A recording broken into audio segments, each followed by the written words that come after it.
दोस्तों नमस्कार, मैं धनवंत सिंह राठौर, राष्ट्रीय अध्यक्ष अखिल भारतीय अपराध विरोधी मोर्चा। दोस्त, श्रेया हत्याकांड में जहां पुलिस प्रशासन की ओर से 5 लोगों को आरोपी बनाते हुए जेल भेज दिया गया, कुछ लोगों को दुष्कर्मी रेपिस्ट बताकर गला दबाकर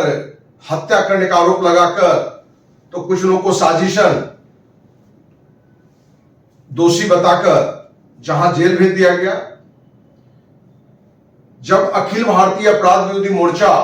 इस घटना की शुरुआत में ही इस पूरी घटना की सीबीआई जांच की मांग की थी या कम से कम न्यायिक जांच की मांग की थी, क्योंकि श्रेया के 11 जून के घर से जाने के क्रम से लेके 13 को लाश मिलने की बात तक यह स्पष्ट हो चुका था कि पुलिस प्रशासन ईमानदारी से, नैतिक रूप से सही काम नहीं कर रहा है। क्योंकि लाश मिलने के बाद जहां पोस्टमार्टम रिपोर्ट में गलत जानकारी दी गई थी या जो जानकारी दी गई उसकी सत्यता की भी जांच होनी थी, क्योंकि जांच रिपोर्ट में बताया गया था कि पानी में डूबने से मौत हुआ है। उम्र भी 24 साल बताया गया था। वहीं थानाध्यक्ष और डीएसपी का जो रोल था वो शुरू से ही संवेदनहीन था, क्योंकि शुरुआत में ही उसने कह दिया था कि पूरी घटना प्रेम प्रसंग में आत्महत्या है। लेकिन विभिन्न राजनीतिक दल के नेता, विभिन्न सामाजिक संस्था के द्वारा जब औरंगाबाद प्रशासन पर दबाव बना, आंदोलन की स्थिति बनी, तो मुख्यमंत्री नीतीश कुमार के आदेश पर, दबाव पर पुलिस प्रशासन बिना पूरी ईमानदारी से काम किए हुए 5 निर्दोष लोगों को जेल भेज दिया। और ये 5 निर्दोष हैं, जिस पर हम बार बार कह रहे हैं कि 100% निर्दोष हैं, और निर्दोष बताने के पीछे का कारण भी हम बताते हैं। विभिन्न बात को हमने आपके बीच में रखा भी है कि किन किन कारणों से ये निर्दोष दिखता है, जिसमें शुरुआत से ही बात आ रही है कि शुरू में पोस्टमार्टम में डूबने से मौत बताया गया, बाद में दुष्कर्म करके हत्या करने की बात आई। पुलिस प्रशासन के द्वारा बताया गया कि जो श्रेया का बॉयफ्रेंड रोहित है उसे दौड़ाकर पकड़े, और उसके चाचा ने कहा कि थानाध्यक्ष के कहने पर हमने एसपी ऑफिस पहुंचाया। दूसरी घटना, आरोपी धर्मेंद्र और राकेश के पिता ने जानकारी दी कि थानाध्यक्ष के कहने पर 27 जून को हम अपनी गाड़ी से थाना पहुंचाए थे, जबकि पुलिस प्रशासन ने अपनी डायरी में दिया है कि 28 जून को हमने दौड़ा के पकड़ा, पुलिस को देख के भागा तो हमने पकड़ा। तो दोस्त, ये सारे बिंदु अलग अलग दिख रहे हैं कि कहीं ना कहीं ये गलत है। जितने लोग आरोपी बनाया गया उनके परिवार के लोग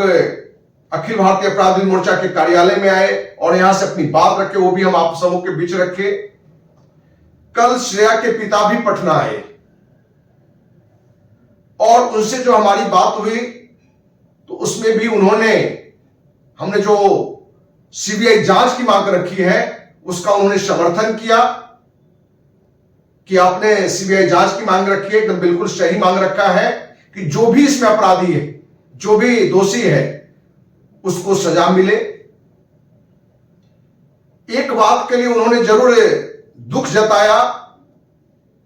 कि जिन 5 को आरोपी बनाया गया है उसको हमने आरोपी नहीं बनाया है, पुलिस प्रशासन ने आरोपी बनाया है। तो इसमें कौन दोषी है, कौन निर्दोष है, ये तो हम जानते नहीं। लेकिन जो आरोपी के पिता हैं दिलीप सिंह जी, वो मेरे या मेरे पत्नी के बारे में जो आरोप लगा रहे हैं वो गलत है। हमने उनसे भी कहा कि जब दिलीप सिंह आए थे, पूरे परिवार के साथ आए थे, हमने उस दिन भी उनसे कहा था कि आपको श्रेया और श्रेया के मां और पिता के बारे में एक भी आरोप नहीं लगाने चाहिए थे, क्योंकि आपको बेटा को निर्दोष बताते हुए जो जेल भेजा गया, जो पीड़ा है वही पीड़ा श्रेया की मां को भी है, श्रेया के पिता को भी है। इसलिए प्रशासन पर आप आरोप लगाइए, प्रशासन से लड़िए, सरकार पर लड़िए, क्योंकि जो दोषी है ये तो अभी निकल के नहीं आया है। प्रशासन के अनुसार तो दोषी आप पांचों आरोपी हैं, लेकिन जो साक्ष्य है वो दर्शाता है कि 100% आप निर्दोष है, वो मेरे हिसाब से या आपके हिसाब से। ये तो जांच का विषय है। तो उन्होंने कल श्रेया के पिता सिर्फ इस बात पर आपत्ति जताई कि मेरे या मेरे पत्नी, हमने बच्चा को भी अपना खोया है और हम पर कोई आरोपित करे, ये कहां से सही है। हमने उन्हें कहा कि दिलीप सिंह जी से हमने कहा है और दिलीप सिंह आगे कभी भी इस बात की चर्चा नहीं करेंगे, क्योंकि हमने एक कमिटमेंट लिया है कि कहीं ना कहीं दिलीप सिंह को मीडिया के कोई साथी, वकील की शराब पर कहीं तरह के बयान दिए हों, जो कि नहीं देना चाहिए, वो न्याय संगत नहीं है, नैतिक रूप से भी सही नहीं है। हम देशवासियों से कहना चाहेंगे इस पूरी घटना पर एक एक बिंदु पर गौर करने की आवश्यकता है, और ये सारी बातें हमने आपके सामने शेयर भी की है, उनके परिजन के द्वारा भी बताया है, और सारी बातों का निष्कर्ष हमें यही निकला कि इस पूरी घटना में पांचों निर्दोष क्यों है, क्योंकि जिस गेस्ट हाउस को बताया गया, चंदा गेस्ट हाउस, बबलू चंदा गेस्ट हाउस के बारे में, सच्चाई दोस्त ये है कि बबलू चंदा गेस्ट हाउस में श्रेया और रोहित गया ही नहीं।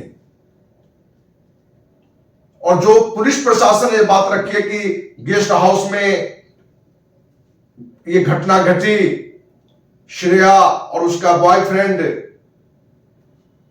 दुष्कर्म स्थिति में था, तो धर्मेंद्र खोल के देखा तो श्रेया ने श्रुति को फोन किया,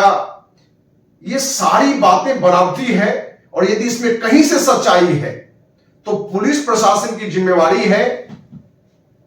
कि 11 जून की घटना को छोड़िए, 2-3 दिन पहले से 8 तारीख 7 तारीख से लेके आगे तक के डेट का 11, 12, 13, 14 जो भी है, इन सारे के मोबाइल का जो पोजीशन है, क्योंकि जो घटना बताया गया था, यदि श्रेया ने श्रुति को फोन किया तो उस समय उसका फोन कहां था, कितना टाइम बात हुआ, ये भी प्रूफ में आना चाहिए। क्योंकि सच्चाई यह है कि श्रेया और उसका बॉयफ्रेंड वहां गया ही नहीं, इसलिए सारी कहानी सिर्फ पुलिस प्रशासन इसलिए बनाया क्योंकि एक नीतीश कुमार का दबाव था, और उसे कहीं ना कहीं श्रेया से श्रुति उसकी सहेली थी, एक लाइन मिला। श्रुति के बगल में गेस्ट हाउस है जो उनके रिश्तेदार, उनके चाचे बाबा का ही है। ब्यूटी पार्लर श्रुति की मां चलाती है। तो कहीं ना कहीं एक समाज में एक अच्छा मैसेज और बात पर लोग विश्वास करें, इसलिए पुलिस प्रशासन ने फिल्मी कलाकार की तरह, फिल्मी डायरेक्टर की तरह ये कहानी बनाई कि सहेली है, श्रुति वहां गया, ब्यूटी पार्लर में दुष्कर्म होता होगा, गेस्ट हाउस में दुष्कर्म पहले भी होता होगा, और वहां इस तरह की घटना घटी। लेकिन पूरे देशवासियों से पूछना चाहते हैं कि एक सामान्य सा जगह नबीनगर, एक छोटा सा एक शहरी क्षेत्र है, और आधे किलोमीटर की दूरी पर श्रेया का घर है। क्या आधे किलोमीटर की दूरी में कोई होटल, गेस्ट हाउस हो, उसकी सहेली का घर हो, क्या उस जगह कोई लड़का लड़की, बॉयफ्रेंड गर्लफ्रेंड जा सकता है? आपको लगेगा कि नहीं जा सकता है। यदि पुलिस के अनुसार गया तो उसको सबूत देना चाहिए। तो दोस्त, कहीं ना कहीं पूरी घटना पूरी तरह से स्पष्ट हो चुका है कि पुलिस प्रशासन सिर्फ दबाव में पांचों को आरोपी बना के अपनी पीठ थपथपाया है। हम उम्मीद करते हैं कि आप देशवासी इस मुद्दे पर सजग होकर साथ दें